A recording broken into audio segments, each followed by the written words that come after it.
Bismillahirrahmanirrahim. Assalamualaikum warahmatullahi wabarakatuh. Alhamdulillahi hamdan kathiran tayyiban mubarakan fihi kama yuhibbu rabbuna wa yarda. Wa ashhadu an la ilaha illallah wahdahu la sharika lah. Wa ashhadu anna Muhammadan abduhu wa rasuluh.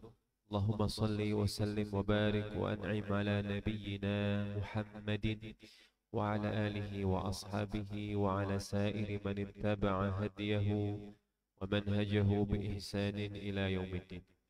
Hadirin segenap jamaah serta pengurus DKM seluruh para asatidz dari Masjid Miftahul Jannah yang insyaallah dimuliakan Allah Subhanahu wa taala. Alhamdulillah di malam hari ini kita semua dapat kembali hadir di masjid yang kita cintai ini melaksanakan kewajiban kita.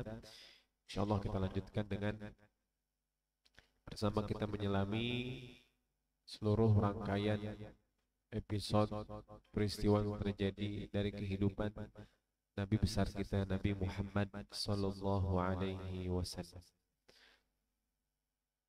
Alhamdulillah di pekan sebelumnya telah kita bahas tentang beberapa peristiwa penting di tahun ke-7, atau di tahun ke-6, di tahun ke-6 setelah diangkatnya Nabi Muhammad SAW sebagai Nabi dan Rasul. Di tahun ke-7 itu di antara peristiwa besar dan peristiwa penting adalah masuk Islamnya Hamzah bin Abi Thalib dan Umar bin Khattab. Jadi dua tokoh besar, dua tokoh berpengaruh, dua tokoh pemberani ini masuk ke dalam Islam. Dan saat itu orang-orang kafir Quraisy tidak lagi mereka berani macam-macam, tidak lagi mereka berani mau mengadu argumentasi, mereka harus berhadapan dengan Umar bin Khattab. Umar bin Khattab seorang pemuda cerdas, cerdik, akal sehat, pintar, mampu berargumentasi meskipun berhadapan dengan orang-orang tua dan pemuka Quraisy.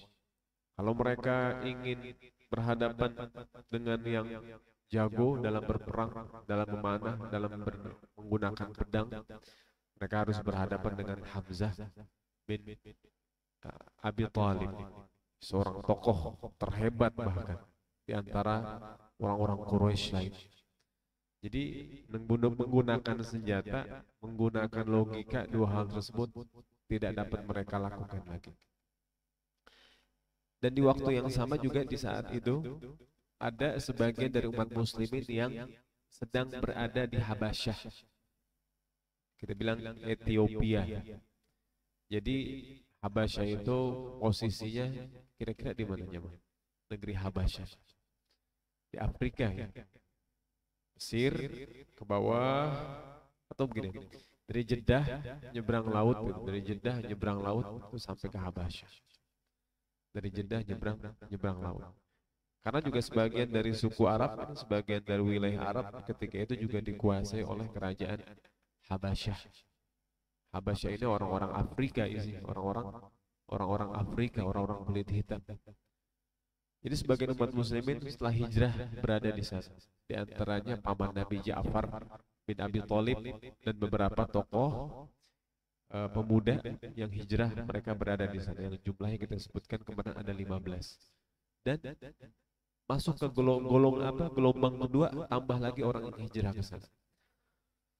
Maka di tahun ke-7, setelah tahun ke-6, tahun ke-7, setelah Nabi diangkat, orang-orang Quraisy mulai berpikir ini mengapa Nabi Muhammad membiarkan atau menyuruh sahabatnya untuk hijrah ke negeri Habasyah dan sebagian aja yang diperintahkan. Mereka berpikir awalnya ini mungkin mau menyelamatkan diri aja. Tapi setelah mereka telah mereka pikir lagi, masih cuma karena itu aja ya. Coba kita pikirkan kondisi umat muslimin setelah mereka tertekan, mereka terzolimi, banyak ada beberapa bahkan sampai mati, terbunuh. Nabi memutuskan hijrah sebagian 15 orang ke negeri Habasyah. Apa pengaruhnya hijrah tersebut terhadap kondisi umat muslimin? Paling yang pertama, hal tersebut memecah konsentrasi orang-orang Quraisy. Apa gitu? Kenapa? Dan mereka mulai berpikir, kenapa Nabi Muhammad nyuruh orang hijrah ke Habasyah? Akhirnya mereka paham. Oh, kalau begitu, pertama yang mereka rasakan, pertama Nabi Muhammad membuat pecah konsentrasi kita semua. Kenapa? Karena yang hijrah 15 orang itu anak-anak dari tokoh-tokoh besar semua. Mereka harus mikirin, satu mereka mikirin anak-anak mereka yang jauh di sana. Apa jadinya gitu kalau misalkan Muhammad sampai terbunuh di sini? Mungkinan anaknya nggak bakalan pulang lagi udah. Mereka khawatir itu, satu mereka khawatir. Dan itu mereka nggak boleh macam-macam sama Nabi Muhammad karena seakan-akan anak-anak mereka yang di Habasyah tertawan di sana, seakan-akan tertawan. Di waktu yang sama mereka khawatir. Ini anak-anak kita yang berada di sana, orang mereka dakwah di sini aja kita aniaya, apalagi mereka dakwah di negeri orang. Bisa jadi terbunuh anak-anak kita di sana. Mereka khawatirkan itu. Dan juga mereka mulai khawatir juga jangan-jangan kalau sekiranya 15 orang itu kan anak-anak mereka ini anak-anak kita semua. Dan kita tahu kapasitas dari anak-anak kita ini kata orang-orang pemuka Quraisy. Bukan anak-anak sembarangan memang. Mereka cerdas, mereka terdidik, mereka punya pendidikan yang bagus. Kalau anak-anak kita berhasil dakwah di negeri Habasyah gimana? Kalau mereka anak-anak 15 orang ini berhasil dakwah di sana. Kalau orang-orang Habasyah masuk Islam kayak gimana?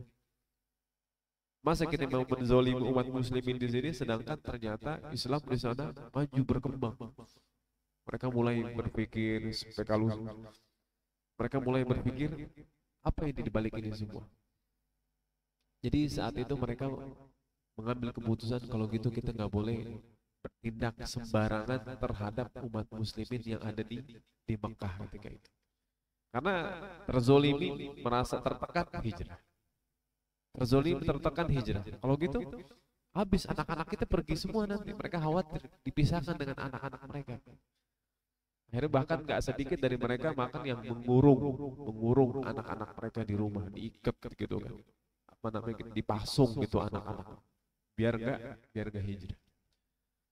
Sampai akhirnya orang-orang kafir Quraisy memutuskan untuk mengutus seorang diplomat gitu ya. Diplomat ulung yang terbaik. Siapa diplomat ulung tersebut? Dia adalah Amr bin As. Amr bin As ini di saat itu bukan orang tua dia. Justru Amr bin As salah satu tokoh pemuda juga yang usianya belum sampai 40 tahun. Bahkan usianya seusia Umar bin Khattab umur 33, umur 35 tahun. Quraisy mengirim Amr bin As ke Raja Habasyah. Tujuannya apa? Menegosiasi. Kalau bisa nanti pulangin mereka semua tuh ke sini. Pulangin mereka semua ke sana. Pertama mereka khawatir nanti kalau anak-anak mereka di sana terbunuh kayak gimana. Kalau rajanya nggak terima dan anak-anak mereka terbunuh, itu jadi aib buat kita semua. Kita aniaya mereka di sini, mereka pergi ke sana malah dianiaya sama orang lain. Apalagi kalau sampai terbunuh orang lain, itu jadi aib bagi bangsa Arab. Karena bangsa Arab memang mereka terkenal orang-orang yang paling menjaga keselamatan keluarga. Mereka benar-benar kesukuan mereka kuat. Mereka nggak rela kalau sampai ada orang apalagi anak-anak mereka sendiri yang terbunuh atau terzolimi sama orang lain meskipun anak tersebut durhaka sama bapak. Mereka mengutus Amr bin As. Sampailah Amr bin As di Raja Habasyah. Dan Raja Habasyah ini udah kenal sama Amr bin As. Kenapa kenal sama Amr bin As? Padahal Amr bin As pemuda. Raja Habasyah itu udah dekat dengan bapaknya si Amr ini. Namanya As bin Wa'il.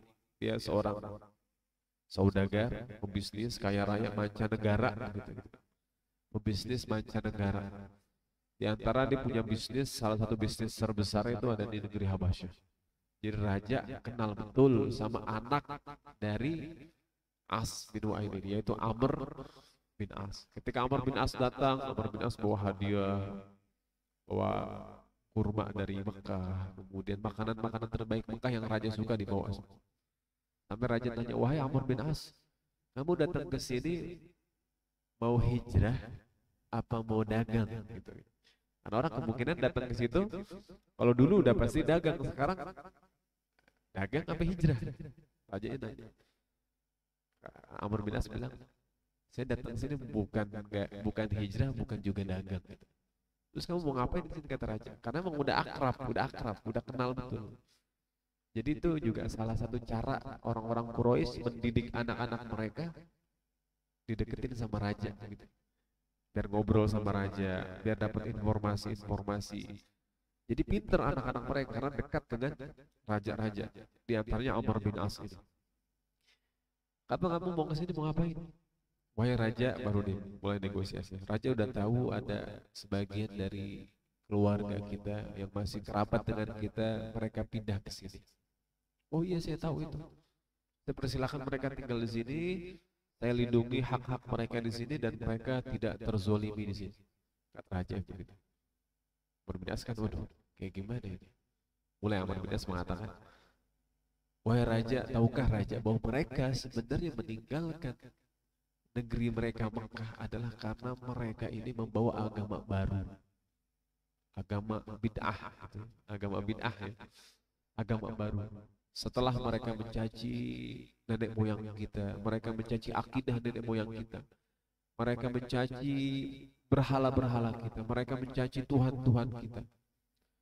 Kemudian kita menolak hal itu, terjadi perselisihan di antara kita, maka mereka pun menyelamatkan diri di sini.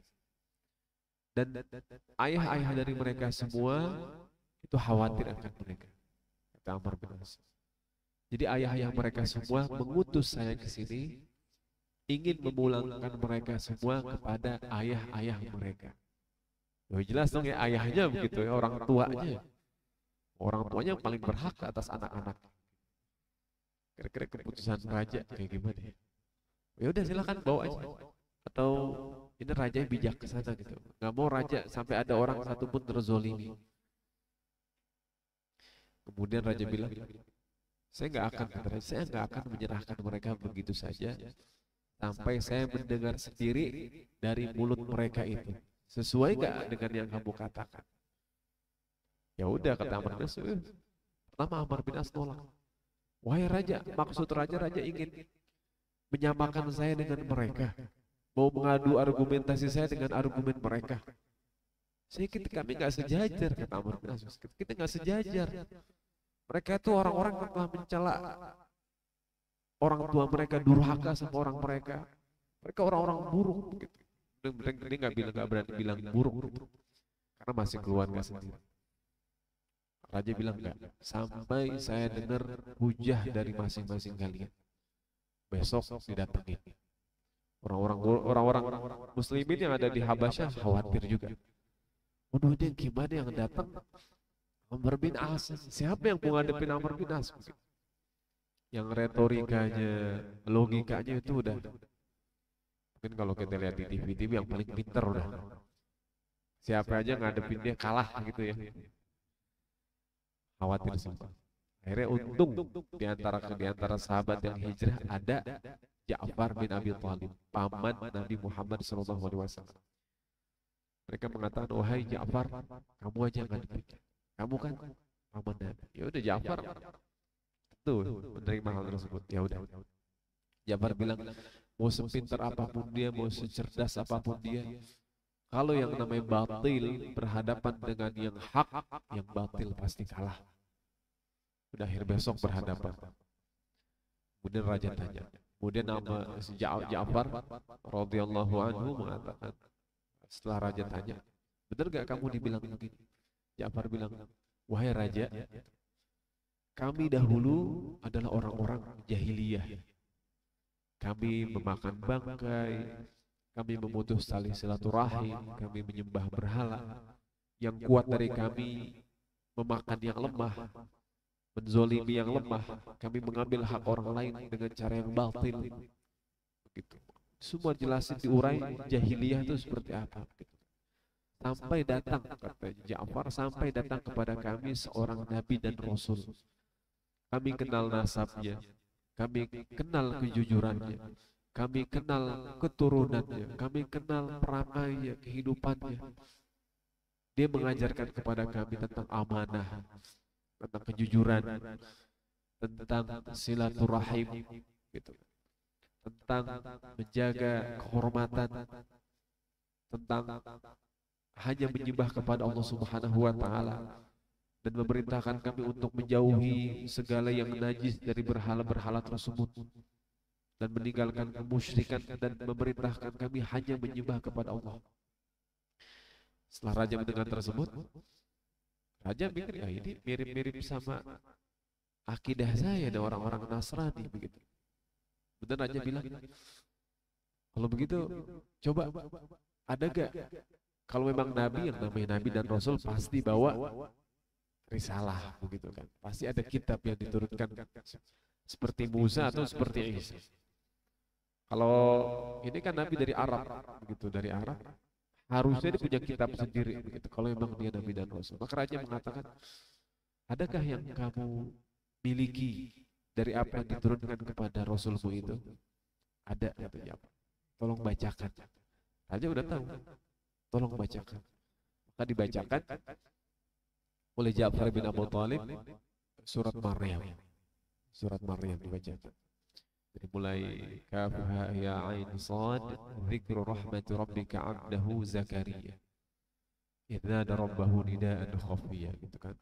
Ingatlah tentang bagaimana Allah memuliakan Nabi Zakaria ketika berdoa kepada Allah dengan suara yang lembut. Qala rabbi habli, qala rabbi inni wahanal 'azmu minni, Allah, tulangku telah lemah, kepalaku telah memutih, namun aku nggak pernah kecewa dalam berdoa kepadamu, dan aku khawatir akan keturunan setelahku, kata Nabi Zakaria. Maka anugerahkanlah aku dari sisimu seorang penerus yang akan meneruskan kenabian dari aku dan dari aku, dan jadikanlah dia seorang nabi dan seorang wali dari sisimu. Kemudian terus diceritakan tentang Nabi Zakaria. Raja tersebut perhatiin sampai ayat tentang ayat Nabi Yahya, wassalamun alaihi yauma wulida wa yauma yamutu wa yauma yub'atsu hayya. Dan keselamatan bagi Yahya, hari dia dilahirkan, hari dia dimatikan, dan hari dia dibangkitkan. Setelah mendengar itu, raja termenung, menangis, nangis luar biasa begitu. Ini dia udah tahu cerita tersebut, tapi ketika mendengar susunan Al-Quran, bagaimana Al-Quran menceritakan ulang, menarasikan ulang dengan sastra dan bahasa yang begitu indah, raja nangis ketika. Amr bin As, beneran setelah raja nangis, raja bilang, demi Allah, kata raja, demi Allah, demi yang menurunkan Injil, kalian ini bukan orang-orang, kepada orang muslimin, kalian bukan orang-orang bodoh, kalian tidak seperti yang disifati oleh saudara kalian ini. Silakan pergi, kalian terlindungi, kalian saya jaga di sini. Amr bin As diam aja gitu kan. Setelah mereka pergi, Amr bin As bilang ke raja, wahai raja, raja langsung mengatakan, wahai Amr bin As, kamu nggak dengar yang dia bilang tadi? Kamu nggak beriman, kamu nggak mengikuti akidah mereka. Amr bin As diam aja. Raja bilang, demi Allah wahai Amr, kamu tuh sombong, katanya. Kamu tuh sombong. Kamu sombong. Kenapa kamu nggak beriman? Akhirnya Amr bin As bilang, ya udah raja, satu pertemuan lagi, nggak nyerah, satu pertemuan lagi. Kata raja, ya udah besok. Benar, besok ditemuin lagi. Jadi Amr bin As masih belum putus asa. Dia masih punya satu amunisi lagi, satu senjata pemungkas yang dia udah siapin. Setelah ditemukan lagi, raja bilang, silakan Amr bin As, kamu mau bilang apa sekarang? Amr bin As bilang, wahai raja, mereka mengatakan tentang Isa bin Maryam sesuatu yang aneh. Di akidah Nasrani apa? Isa bin Maryam itu apa? Anak Tuhan begitu kan. Tapi di akidah ini beda. Kemudian ya udah silakan jawab. Ya Ja'far mengatakan, kami nggak mengatakan, kata Ja'far, saya nggak mengatakan tentang Isa bin Maryam kecuali yang Nabi kami sampaikan udah. Isa bin Maryam adalah hamba Allah, kalimatnya ruh dari Allah, kalimat dari Allah, ruh dari Allah. begitu kan? Isa itu ruh begitu. Ruh dari Allah Subhanahu wa taala Allah lemparkan, Allah jatuhkan ke dalam rahim Maryam yang suci, yang perawan, yang mulia. Udah dibilang kayak begitu. Dan Isa adalah hamba Allah, Rasul, utusan dari Allah Subhanahu wa taala. Kemudian raja disebutkan, raja mengambil kayak kayu kecil begitu dan mengatakan, wahai Amr bin As, yang dia katakan dan yang saya yakini itu berasal dari sumber yang sama. Berasal dari sumber yang sama. Maksud dari Allah Subhanahu wa taala. Jadi raja itu beriman, cuma dia belum mendeklarasikan secara langsung keimanannya. Karena dia ingin bertemu langsung dengan, sebenarnya dia ingin bertemu langsung dengan Nabi Muhammad SAW. Di akhir ini yang menarik begitu. Di akhir yang menarik. Kemudian raja mengatakan, silakan kaum muslimin, silakan kalian pergi. Ja'far bilang ke raja tersebut, wahai raja, kalau akidah kami dari Rasul kami sama dengan akidah engkau, sebagaimana Isa tadi, kita berdua di agama yang sumbernya sama. Kalau begitu orang ini agamanya, akidahnya dari mana? Kata si Ja'far bin Abu Thalib. Ini Amr bin As, orang-orang kafir Quraisy itu akidahnya dari mana? Kamu dari Isa, dari Allah, dari malaikat. Kami juga sama Nabi Muhammad dari malaikat, dari Allah. Kalau ini dia dari mana akidahnya? Raja ketawa. Rajanya ketawa. Wahai Amr, coba kamu jawab dari mana akidah kamu itu. Amr cuma bisa diam aja. Dia pulang Quraisy malu, padahal orang-orang udah pada nungguin apa. Bayangan Abu Jahal, bapaknya semua. Ini Amr pasti pulang bawa orang-orang Muslim dalam keadaan mereka semua dirantai sama Amr begitu kan. Amr bawa rantai nyeret orang-orang Muslim gitu. Bayangannya begitu. Ternyata Amr nggak berhasil itu semua. Padahal yang dikirim yang terbaik dari yang terbaik. Subhanallah, itu yang terjadi. Dan gak lama kemudian mereka yang di Habasyah mendengar informasi kalau Hamzah sama Umar masuk Islam. Mereka dapat informasi Hamzah sama Umar masuk Islam. Karena informasi tersebut, maka beberapa dari mereka memutuskan untuk kembali ke Mekah. Satu itu. Kedua, kerinduan mereka dengan baginda Nabi Muhammad SAW. Jadi mereka izin sama raja kembali ke Mekah. Nah di saat itu orang-orang kafir Quraisy mereka membuat strategi berikutnya. Jadi udah paling parah. Ini dilakukan di tahun ke-7, di akhir tahun ke-7 kenabian Nabi Muhammad SAW. Berarti usia Nabi ketika itu 47 tahun. 47 tahun. Berarti usia Khadijah berapa ya?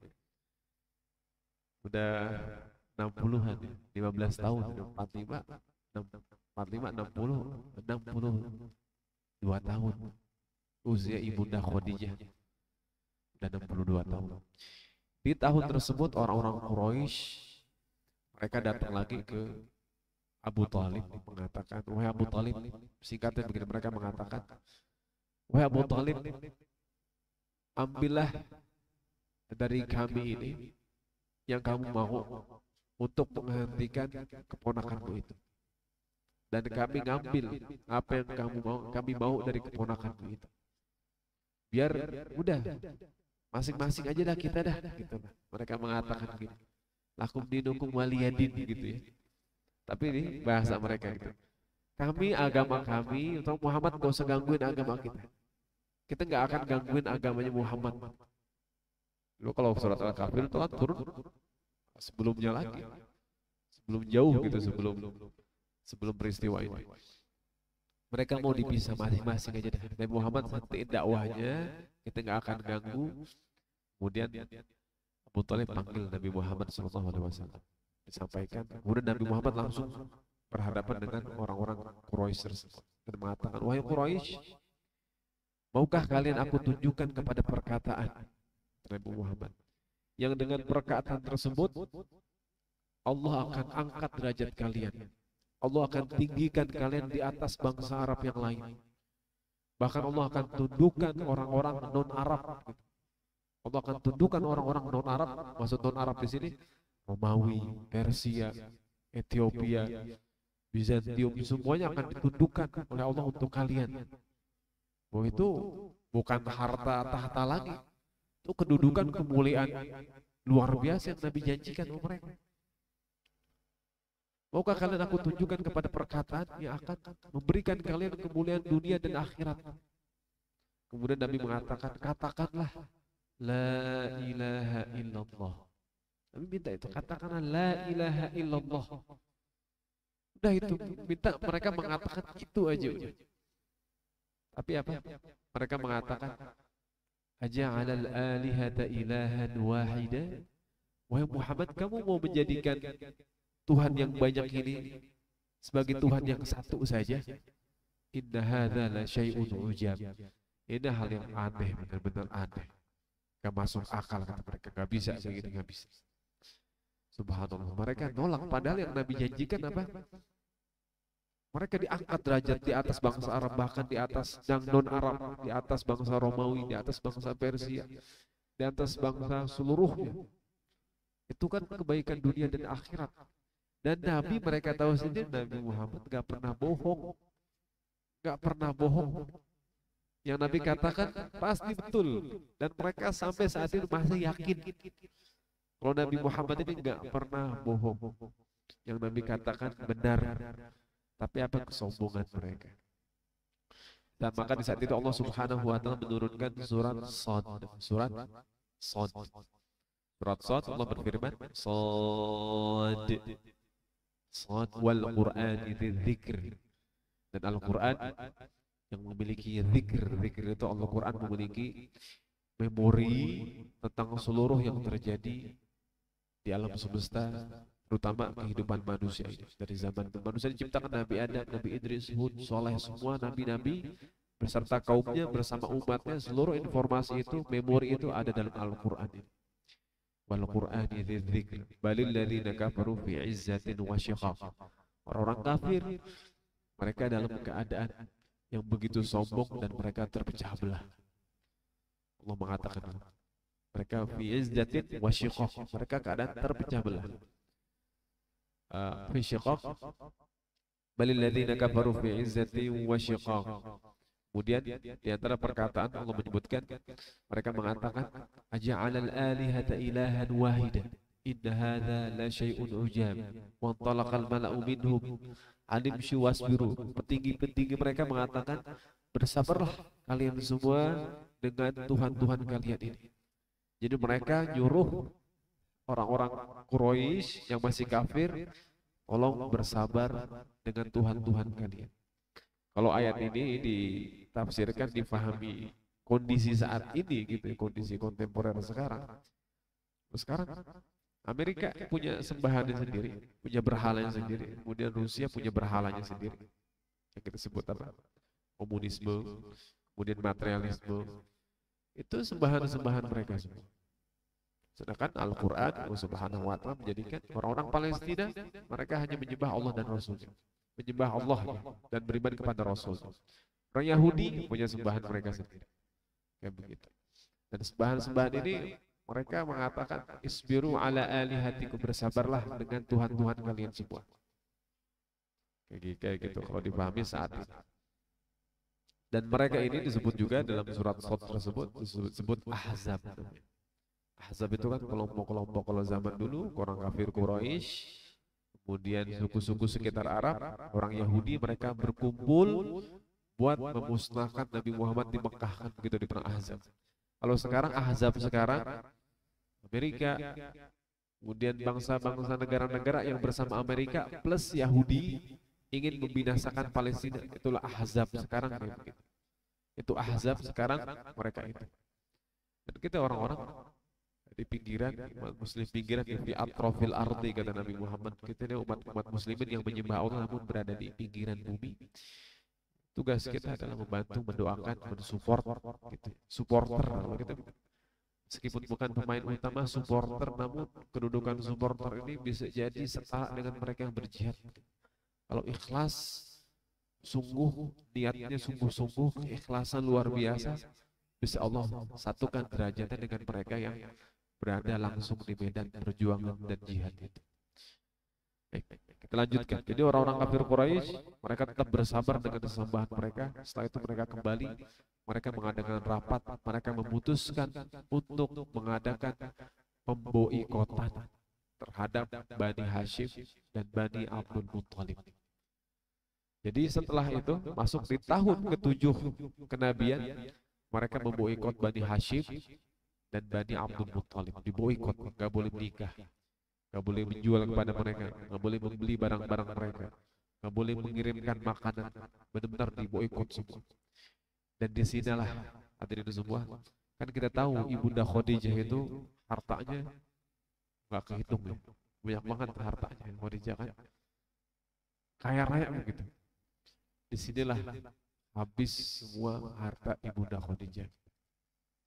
Ibunda kita, ibu kita semua, di saat inilah seluruh hartanya itu digunakan semua, habis seluruhnya untuk memperjuangkan, mempertahankan dakwah dari suaminya Nabi Muhammad SAW. Begitu pula sahabat-sahabat yang lain. Ketika deklarasi itu disebut, mereka orang-orang Quraisy membuat perjanjian yang disebut As-Sahifah. Gak akan menikah, mereka gak akan membeli, gak akan menjual, gak akan bertransaksi dengan orang-orang Bani Hashim dan Abdul Muthalib. Kemudian perjanjian tersebut mereka tulis, mereka tempel di dalam dinding Ka'bah. Berapa lama boikot terjadi? Berapa lama jemaah? Kira-kira berapa? 3 tahun. 3 tahun. Itu kan Bani Hashim bukan 10-20 orang, banyak Bani Hashim. Ketika boikot terjadi, Abu Thalib mengumpulkan seluruh Bani Hashim ke jumlah ratusan orang. Dikumpulkan semua, wahai Bani Hashim, kalian semua sudah tahu bahwa kaum kita mendeklarasikan untuk memboikot kita semua.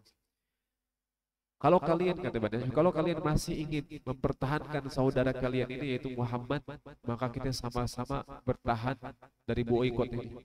Adapun yang sekiranya nggak sanggup, kata Abu Thalib, yang nggak sanggup, yang ingin memisahkan diri, lakukan sekarang. Jangan di tengah-tengah nanti dia memisahkan diri. Kata Abu Thalib begitu. Jangan di tengah-tengah nanti dia memisahkan diri. Kalau mau memisahkan diri sekarang aja. Karena kita nggak tahu selama apa boikot ini akan terjadi. Mungkin setahun, mungkin 2 tahun, mungkin lebih.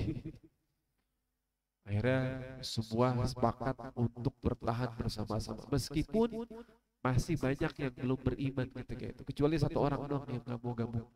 Siapa? Paman Nabi yang paling jahat. Abu Lahab. Abu Lahab. Ada Abu Lahab dia paman langsung. Kalau Abu Jahal dia nggak langsung, agak jauh ya. Agak jauh. Beda kakek. Paman beda kakek. Abu Lahab keluar dari Bani Hashim, dari Bani Abdul Muthalib, dia keluar, dia gak ikut. Kemudian dia lapor, saya berlepas diri dari mereka semua, saya gak ikut-ikutan mereka semua. Kata Abu Lahab. Itu orang-orang munafik, kafir, ujar seperti itu mereka. Padahal keluarga pun melepaskan diri. Yang lain bertahan semua.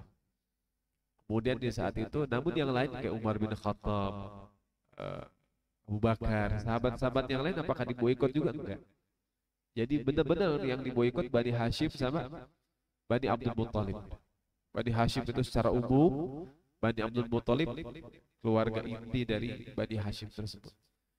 Selama 3 tahun ini habis seluruh kekayaan Ibunda Khadijah, kekayaan Hamzah juga habis, kekayaan sahabat Abbas juga menurun semua perekonomiannya. Tetap yang lain ini Umar bin Khattab ngapain? Diam-diam ngirimin bantuan. Abu Bakar diam-diam cari cara, cari jalan buat mengirim bantuan. Kita semua di Indonesia posisinya seperti Abu Bakar dan Umar dan sahabat yang lain yang nggak kena boikot, yang tidak kena boikotan tersebut.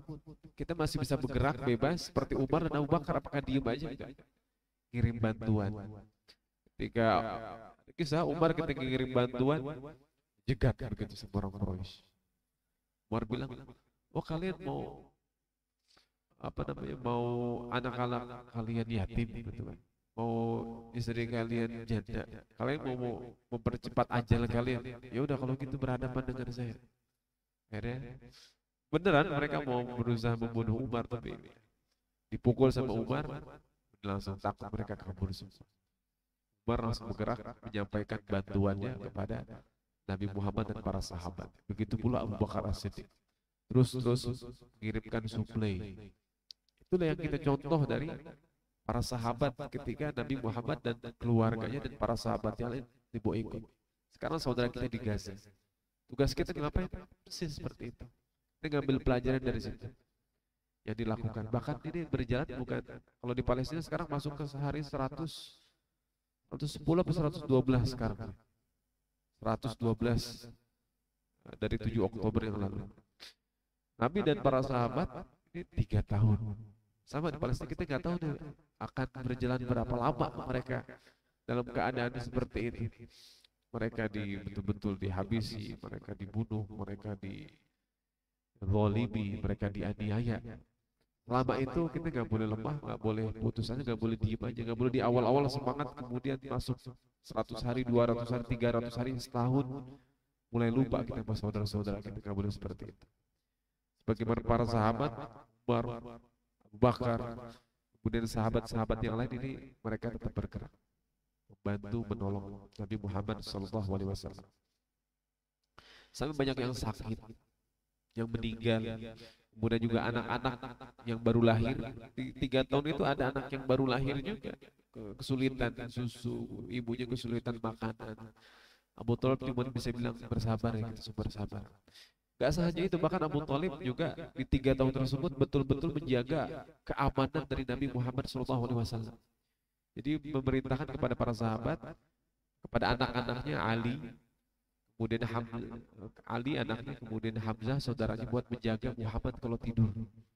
Jangan sampai kita kecolongan, kata Abu Thalib. Jangan sampai ketika Nabi tidur, tiba-tiba orang masuk membunuh Muhammad, jangan sampai.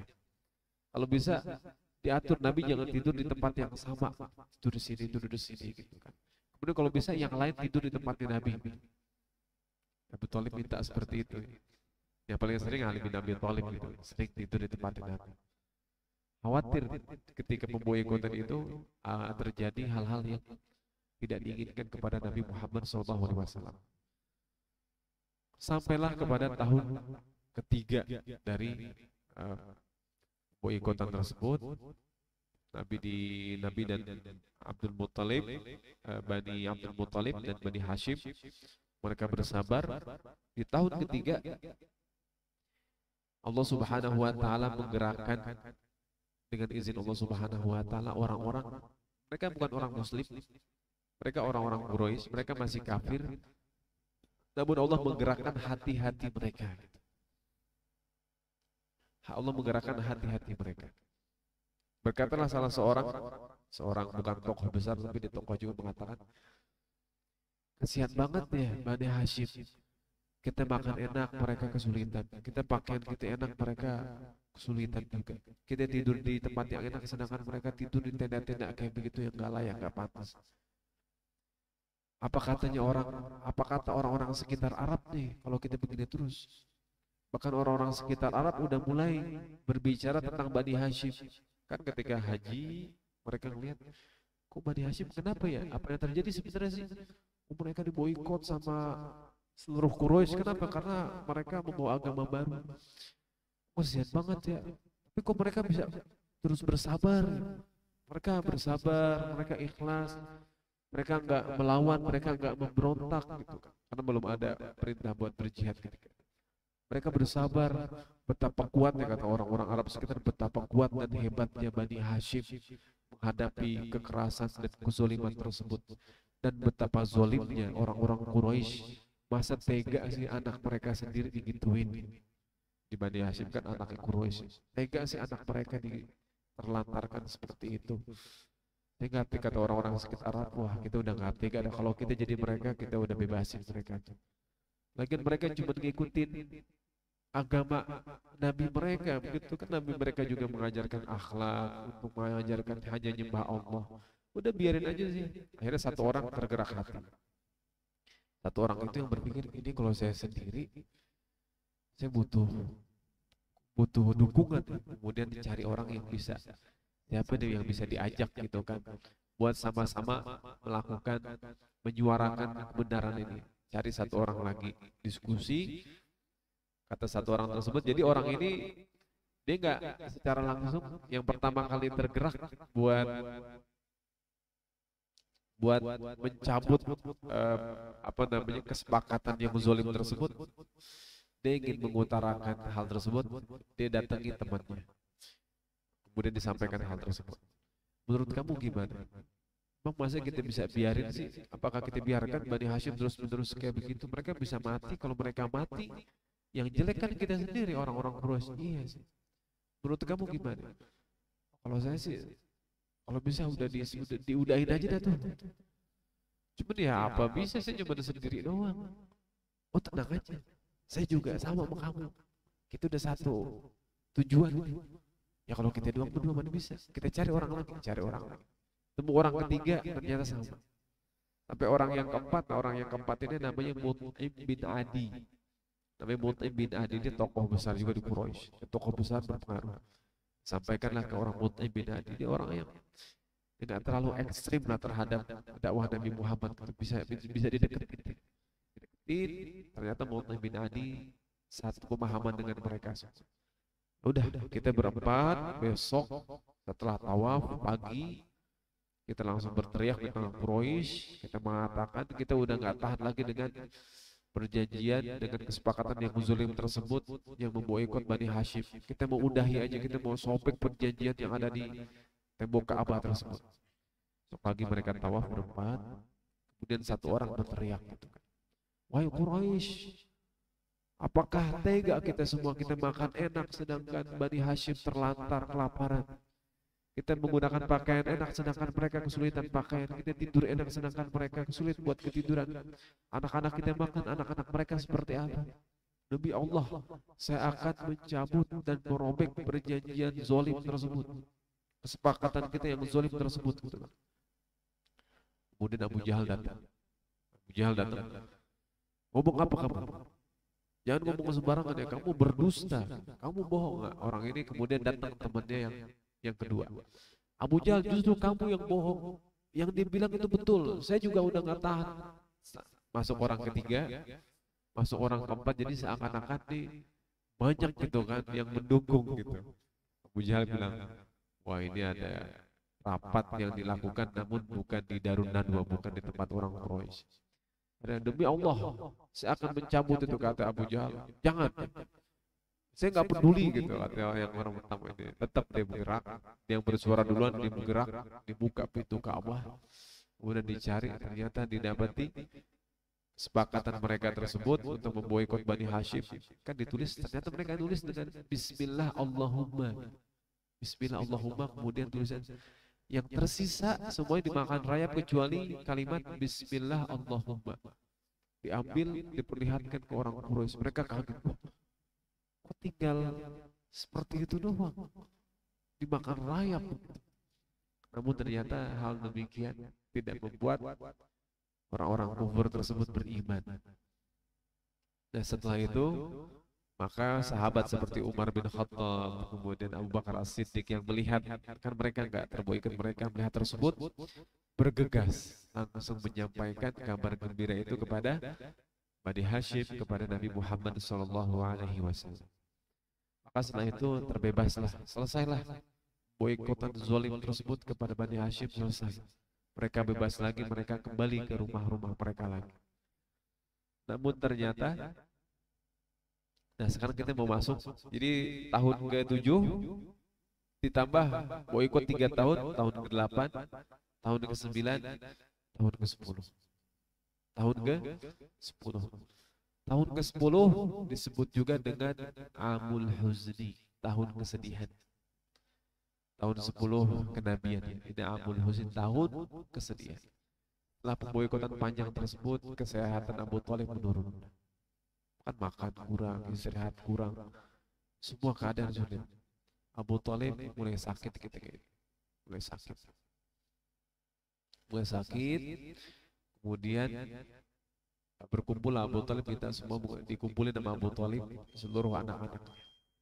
Seluruh anak dikumpulin, kemudian Abu Talib berwasiat kepada anak-anak, kepada Hamzah, kepada, jadi yang ada di situ Hamzah, kemudian Abbas, kemudian Ali, wasiat kepada anak-anaknya semua untuk melanjutkan perjuangan dia menjaga Nabi Muhammad SAW dan dakwah. Juga hadir juga Abu Jahal, Abu Lahab hadir juga. Mereka mau lihat ini Abu Talib di akhir kehidupannya masuk Islam atau enggak.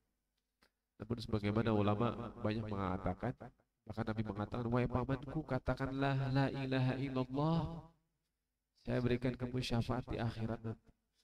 Ternyata sampai akhir hayat pamannya ini tidak mengucapkan kalimat la ilaha illallah. Maka pamannya tersebut mati dalam keadaan kafir. Allah mengatakan dalam Al-Quran, mengapa harus ada peristiwa seperti ini? Allah mengatakan dalam Al-Quran, innaka la tahdi man ahbabta, wahai Muhammad, engkau tidak dapat memberikan hidayah kepada orang yang engkau cintai. Walakinallaha yahdi man yasha. Akan tetapi Allah yang memberikan hidayah kepada yang Allah kehendaki. Jadi ini menunjukkan bahwa hidayah itu bukan di tangan Nabi, bukan di tangan Rasul, bukan di tangan wali, bukan di tangan siapapun. Hidayah itu adalah di tangan Allah Subhanahu wa Ta'ala. Allah mengatakan, yudillu man yasha wa yahdi man yasha. Allah menyesatkan orang-orang yang Allah kehendaki. Allah juga memberikan hidayah orang-orang yang Allah kehendaki. Tadi seperti ada orang-orang belum muslim, belum masuk Islam, Allah berikan hidayah buat menolong Bani Hashim. Jadi bisa aja ulama menyebutkan, bisa jadi Allah menolong Islam lewat tangan-tangan orang-orang yang bukan Islam. Jadi kita lihat peristiwa banyak di Palestina ini, banyak orang-orang bukan orang Islam, bukan orang Arab, begitu kan, tapi menolong, menyuarakan Palestina. Dari mulai di banyak ya, di Eropa, gitu kan, di Amerika juga, bukan Islam tapi menyuarakan Islam.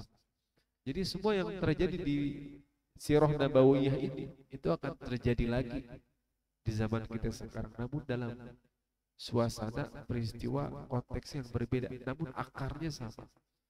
Seluruh rumus-rumusnya ini ada dalam Sirah Nabi Muhammad SAW. Jadi kalau kita pahami Sirah Nabawiyah, oh begini peristiwa, nanti akan terjadi begini, nanti seperti ini. Seperti Allah Subhanahu wa Ta'ala jadikan sirah ini itu udah seperti jalur kehidupan manusia sampai akhir zaman.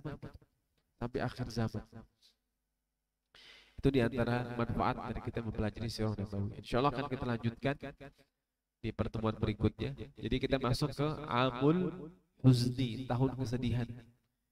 Yang Aisyah pernah nanya ke Nabi, ya Rasulullah, kapankah kamu merasa paling sedih? Kapan kamu? Nabi kan happy terus kelihatannya, jemaah happy terus, bahagia terus. Aisyah, Nabi pernah sedih gak sih? Ya Rasulullah, kapan sih kamu pernah ngerasa paling sedih dalam kehidupan? Nabi mengatakan, wahai Aisyah, aku pernah merasakan waktu-waktu yang paling sedih, yaitu Nabi sebut dengan Amul Huzni, tahun kesedihan. Tadi yang pertama dimulai dari paman yang meninggal, kemudian nanti kisah tentang meninggalnya Khadijah kita sebutkan di pertemuan berikutnya. Kemudian nanti Nabi diusir, kemudian Nabi ke Taif, kemudian Nabi dakwah di Taif, ditolak di Taif. Kemudian nanti masuk ke peristiwa Isra Mi'raj. Insyaallah kita lanjutkan di pertemuan kita berikutnya. Mudah-mudahan yang kita pelajari di malam hari ini bermanfaat untuk kita semua. Jadi pedoman kita dalam kehidupan, Allah tambahkan kecintaan kita kepada Nabi Muhammad SAW, menghidupkan sunnahnya, kemudian agar kita dapat menjalani kehidupan ini sesuai insyaallah dengan bimbingan dari Al-Quran dan bimbingan dari baginda Nabi Muhammad SAW, agar kita mendapatkan kebahagiaan, mendapatkan hidayah, mendapatkan petunjuk dan keberkahan dalam kehidupan dunia dan keselamatan di akhirat nanti insyaallah. Amin ya rabbal alamin. Terakhir kita berdoa, kita baca Al-Fatihah, kita niatkan juga mudah-mudahan ilmu yang kita pelajari bermanfaat. Allah berikan kepada kita semua kesehatan, keluasan rezeki, panjang usia dalam keistiqomah dan ketaatan kepada Allah. Allah jadikan anak-anak kita semua anak-anak yang soleh dan solehah. Allah berikan pasangan yang soleh dan soleh. Allah berikan keturunan yang soleh dan soleh yang dekat dengan Al-Quran, yang dekat dengan sunnah-sunnah dari Nabi Muhammad sallallahu alaihi wasallam. Ala hadhihi niyah Al-Fatihah. A'udzu billahi minasyaitonir rajim. Bismillahirrahmanirrahim. Alhamdulillahi rabbil alamin. Arrahmanir rahim. Maliki yaumiddin.